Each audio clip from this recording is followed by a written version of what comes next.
శుక్రవారం హుస్నాబాద్ పట్టణంలోని తిరుమల గార్డెన్స్ లో హుస్నాబాద్ నియోజకవర్గ స్థాయి మహిళా సంఘాల అధ్యక్షులు అధికారుల సమీక్ష సమావేశంను రాష్ట్ర రవాణా మరియు బీసీ సంక్షేమ శాఖ మంత్రి పొన్నం ప్రభాకర్ నిర్వహించారు.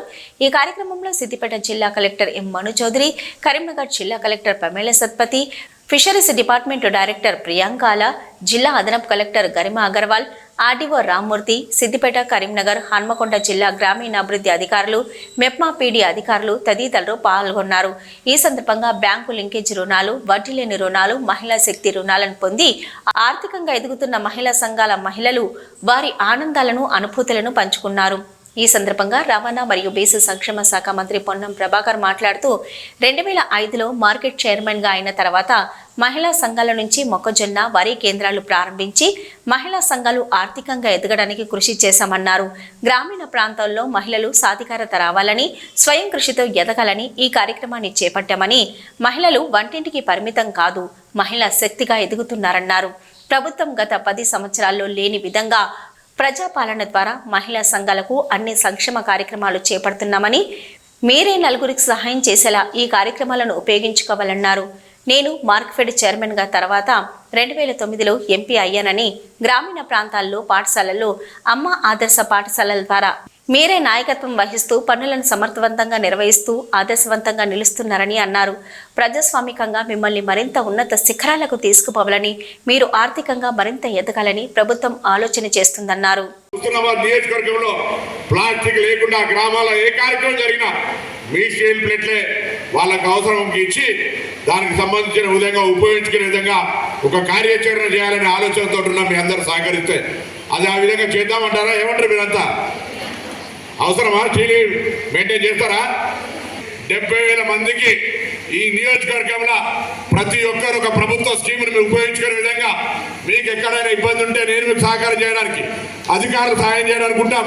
తప్పకుండా ఈ నియోజకవర్గంలో ప్రతి మహిళ ఏదో ప్రభుత్వ కార్యక్రమంలో భాగస్వామ్యం తీసుకొని లబ్ధి పొందే విధంగా మీరు కార్యక్రమంలో భాగస్వాములు కావాలని సందర్భంగా కోరుతూ, తప్పకుండా నాకు ఆ విశ్వాసం ఉంది.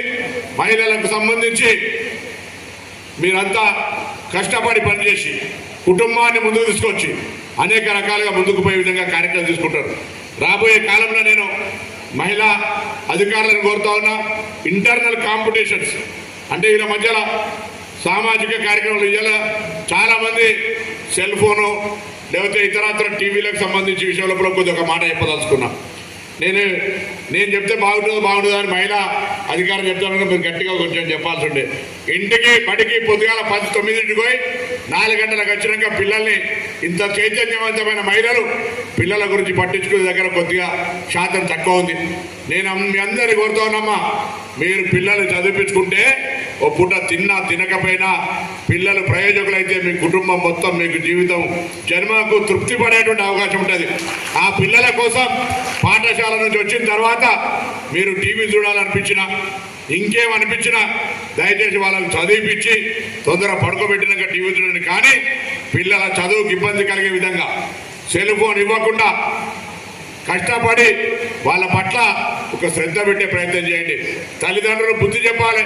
ఇలా 10వ తరగతి చదువుతున్న పిల్లలకు సంబంధించి అమ్మాయిలు సెల్ ఫోన్లలో ట్రాప్ పడి అక్కడ ఇక్కడ నియోజకవర్గాల్లో చాలా నిన్న ఏసీపీ గారు చెప్తా ఉండ్రి కేసులు అవుతా ఉన్నాయి. ఎటువంటి ఇబ్బంది లేకుండా ఉండాలంటే మహిళలు ధైర్యంగా, మీరు మాత్రమే మహిళలు ధైర్యంగా కాదు, మీరు చదువుతున్న పిల్లల యొక్క ఆడపిల్లలకు సంబంధించి మహిళలు మీ గ్రామాల్లో మహిళా సంఘాలుగా మీ గ్రామాల్లో ఉన్న మహిళలకు కూడా వాళ్ళకు ఒక చైతన్యం, మహిళా స్ఫూర్తి ఏ విధంగా ఉండాలి, ఏ విధంగా రక్షణ మనకు మనం స్వీయ రక్షణ చేసుకోవాలి. ఈరోజు ఎటువంటి నేరాలు ఎన్ని చట్టాలు తెచ్చినా నేరాలు జరుగుతూ ఉన్నాయి. అందులో మనం ఏ విధంగా ఆ నేరాల లోపల భాగస్వామ్యం అంటే మనం బాధ్యతలు కాకుండా ఉండాలి.